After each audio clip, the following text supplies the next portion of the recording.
मुझे ढूंढ रही है। हाँ? राधा, क्या हुआ? अब मुझे जाना होगा। क्यों? मैया बुला रही है। इतनी जल्दी? सांझ होने वाली है। लगता है बाबा अपने साथियों के साथ अब अपने गांव जाने को तैयार होंगे। तो फिर कब मिलोगी? कल आओगी? मैं यही प्रतीक्षा करूंगा। नहीं नहीं, रोज रोज कैसे को बुला सकती हूँ? जैसे आज आई थी। आज तो बाबा पंचायत वालों के साथ यहाँ आए थे, तो माँ भी साथ आ गई। इसी बहाने मैं भी सखियों के साथ आ गई। कल किस बहाने आऊंगी? अच्छी बात है, तो कल मैं बरसाने आ जाऊंगा।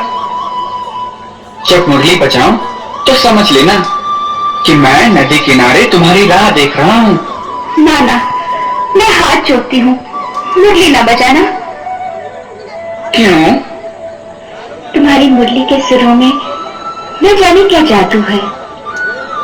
सारी गांव वालियां जब दोपहर को घर में आराम से सो जाती है, मुरली सुनते ही वो भी जाग जाती है और फिर सबको पता चल जाता है कि तुम हमारे गांव के बाहर आ गए हो।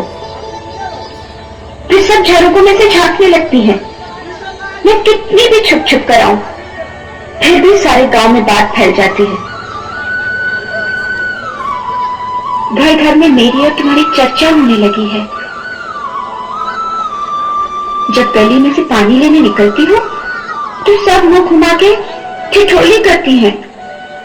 तू नहीं जानता तेरे लिए मुझे कितनी निंदा सहनी पड़ती है।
है